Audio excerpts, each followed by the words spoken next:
Amado Espírito Santo, visitai os nossos corações com a luz e o calor, para que possamos sentir derreter o imenso gelo que nos tira a sensibilidade. Com tua luz, para que possamos ver aquilo que precisamos pedir, suplicar pela misericórdia de Deus. Amado Espírito Santo, estamos colocando os nossos corações em tuas mãos para podermos entender e viver o Evangelho do Filho de Deus humanado, nosso Senhor Jesus Cristo, que nos é trazido por São Marcos, capítulo 9, dos versos 30 a 37. Naquele tempo, Jesus e seus discípulos atravessavam a Galileia. Ele não queria que ninguém soubesse disso, pois estava ensinando a seus discípulos e dizia-lhes: o Filho do Homem vai ser entregue nas mãos dos homens e eles o matarão. Mas 3 dias após sua morte, ele ressuscitará. Os discípulos, porém, não compreendiam essas palavras e tinham medo de perguntar. Eles chegaram a Cafarnaum. Estando em casa, Jesus perguntou-lhes: o que discutíeis pelo caminho? Eles, porém, ficaram calados, pois pelo caminho tinham discutido quem era o maior. Jesus sentou-se, chamou os 12 e lhes disse: se alguém quiser ser o primeiro, que seja o último de todos e aquele que serve a todos.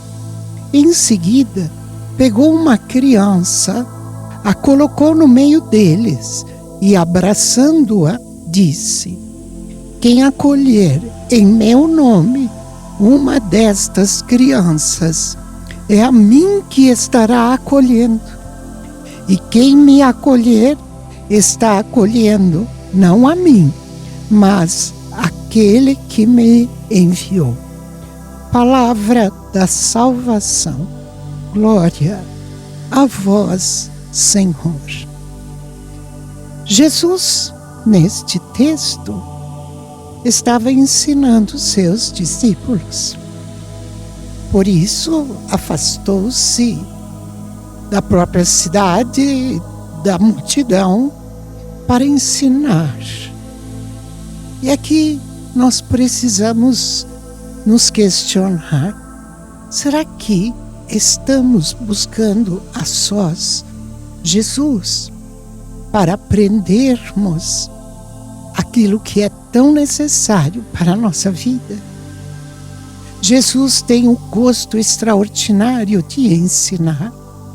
Foi para isso que ele veio para a terra, para ensinar, para mostrar, para revelar a grandeza do Pai que nos criou, mas também a dignidade que temos como filhos. Jesus veio restaurar a nossa imagem danificada, corrompida pelo pecado. Por isso gostava tanto de ensinar.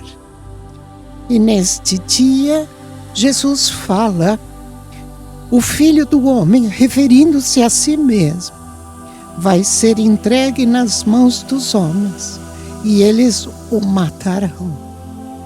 Mas nada acabou ali. O próprio Jesus continua: mas 3 dias após a sua morte, Ele ressuscitará.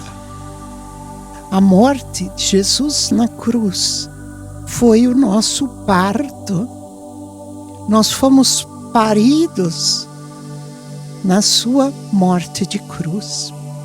E assim como uma mãe ao morrer, quando dá luz para um filho, para um bebê, já não pode mais alimentá-lo nem sustentá-lo.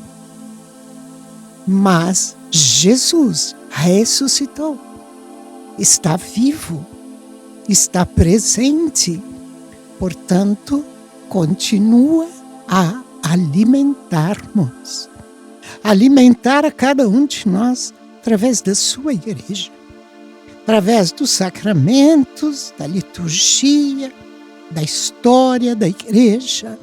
Enfim, Jesus está vivo. A mãe que nos pariu na cruz morrendo e nos deu a vida eterna.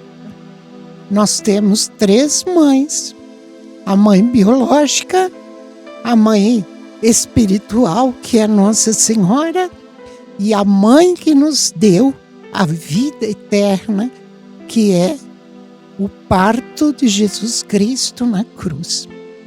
E Ele continua sustentando a todos aqueles que creem nele, que o buscam.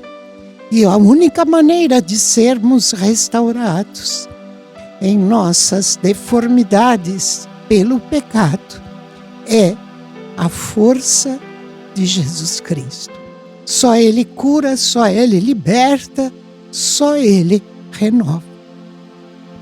E é interessante, porque os discípulos, ao escutarem isso, não fizeram perguntas, porque, na verdade, não entenderam nada do que iria acontecer.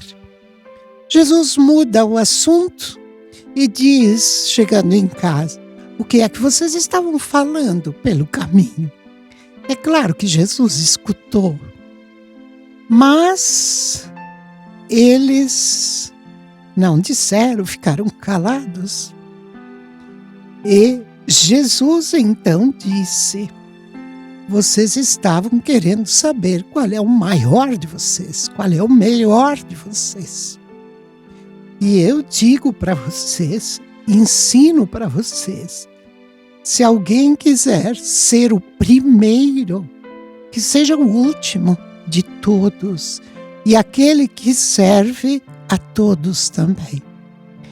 Jesus deixou o seu próprio modelo, seu próprio exemplo, porque veio para servir a todos, servir com sua graça, servir com sua presença. E também se colocou no último lugar. Jesus nos deu um modelo de grandeza. Ele, Deus, desce tanto, próximo ao nada. Assim nos diz João Paulo II. Este Deus desceu tanto, chegou próximo ao nada. E isto significa a grandeza deste Deus.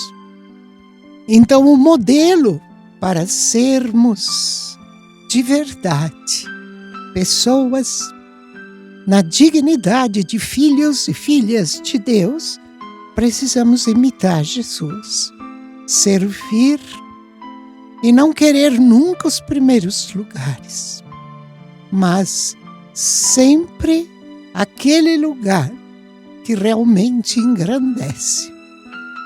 Santa Teresinha dizia: dá-me o último lugar, porque este lugar ninguém quer, está sempre livre, está sempre vago. Eu quero este último lugar, que possamos aprender com Jesus, a termos também um coração de criança, um coração dócil, um coração que sabe escutar, um coração que sabe amar. Esta é a criança que Jesus fala. Que Deus nos dê este coração de criança, muito atento em aprender sempre com este divino Mestre, o Filho de Deus humanado. Amém.